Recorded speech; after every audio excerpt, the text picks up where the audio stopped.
皆さん、また来てくださってありがとうございます。こちらはマンハッタンニューヨーク木曜日の夜です。ということでね、今日の動画はベッセントさんを乗っけようと思うんですけれども、とうとうはいドンということで通過いたしました。さすがです。ということで大幅減税がドカーンときます。とても楽しみにしております。で、あとは来週の水曜日でちょうど関税凍結90日目が来ますので、来週の水曜日に向けてダーッとアクセルを踏まれると思います。そしてね、今週はね、やっぱりまだまだ共産主義者のニューヨーク市長候補のことでも揉めておりましたので、ちょっと見捨てられちゃったのかなと思ってたんですけど、トランプさんがガツンと言ってくれましたので、それも乗っけてみたいと思います。あとはドン、こんな感じでね、トランプさんがものすごくイラついてるんですよ、この人に。これはね、かなり、こういうの3回ぐらいも上げてるんですね、トゥルーソーシャルに。で、この人はフェデラルリザーブで、このアメリカの金融は財務長官とこのフェデラルリザーブの議長と、この2人がこう握ってるわけなんですけど、財務長官は大統領に経済政策や金融政策の助言をする方で、このフェデラルリザーブ、簡単に言うと中央銀行みたいなもんなんですけど、これは国内の民間銀行の規制をするということで、この主要金利を下げると、車のローンとかクレジットカードローンとか個人ローンとかに影響してくるから、世間いっぱいに言われて株価が上がりましたとかよりも、こっちの方が我々に直接というか影響があるんじゃないかなと思うんですね。で、この人が全然働かないんですよ。ということでトランプさんがそろそろクビにする気配があります。ということで今日の動画見てください。どうぞ。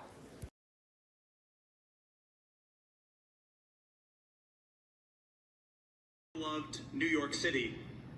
Your beloved New York City may well be led by a communist soon, Zorhan Mandami, who in his nomination speech said he will defy ICE and will not allow ICE to arrest criminal aliens in New York City. Your message to communist Zorhan Mandami? Well, then we'll have to arrest him. Look, we don't need a communist in this country, but if we have one, I'm going to be watching over him very carefully on behalf of the nation. ということでトゥルーソーシャルにこんな嬉しいコメントも載っけてくれました。はいドン。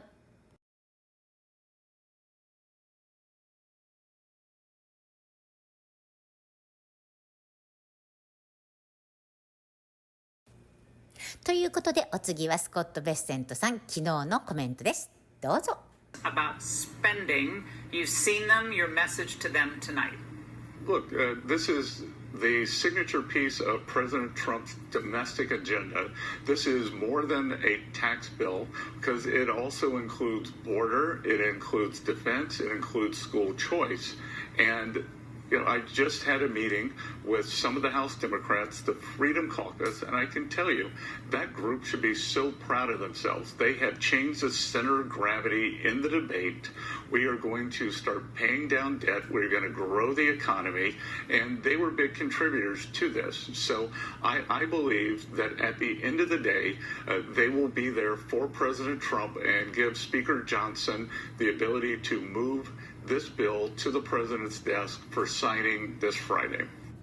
He is beyond furious about this legislation, said it's basically a betrayal of what he thought the administration stood for, focused a lot on spending, deficits and so forth. And he said he's going to fund the primarying of anyone who voted for this, who claimed to be a Republican, who believed in fiscal restraint. Your reaction to what Musk has been posting for the last few days about this? Well, as I said earlier this morning, I think if Elon sticks to rockets, I'll stick to finance. And, I am confident that this bill is going to pay down the debt. And there were 50 senators who weren't threatened by his word. President Trump has shown incredible leadership on this, and in conjunction with Leader Thune, Speaker Johnson, I think that they're going to hold the majorities together and push this forward. So you're not worried about Musk's threat to primary people with all the money he has? I think that everyone is with President Trump and that it's his leadership that's going to move this forward more than anybody's checkbook. And Mr. Secretary, the Fed chair made a very interesting and frankly stunning admission today. Watch this. Would the Fed have cut more by now if it weren't for the tariffs? I think that's right. In effect, we went on hold when we saw the size of the tariffs and essentially all inflation forecasts for the United States went up materially as a consequence of the tariffs. So we didn't overreact. In fact, we didn't react at all. We're simply taking some time. As long as the U.S. economy is in solid shape, we think the prudent thing to do is to wait and learn more and see what those effects might be. Again, they haven't really shown up, but for now we're waiting. Mr. Secretary, Powell hates the tariffs. That's clear. And he said it's the best approach. Just be prudent and patient. Your reaction tonight?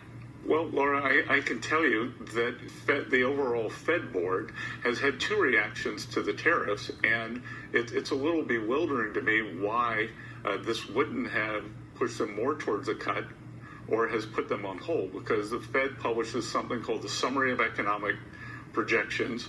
They raise their inflation forecast, and my hunch is that's going to be wrong, but they lowered their growth forecast. So if you're lowering growth forecast, then why wouldn't you proceed?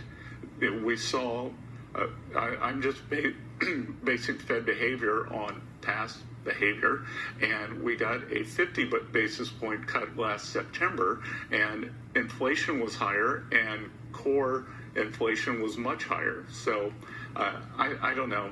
I guess this tariff derangement syndrome happens even over at the Fed. While we're talking about interest rates and the Federal Reserve, it has been recently reported that you might be in consideration for the job as the next Fed chair. When you've been asked about the likelihood recently, you said that it's up to the president. Is it a job that you would want? I will do what the president wants, but I think I have the best job in D.C. We're making a lot of progress with the president's leadership. Think about it. We're going to have the tax bill on his desk by July 4th. We're going to be wrapping up the trade talks. So I think we had great momentum, and we will be working on Chair Powell's successor over the coming weeks and months.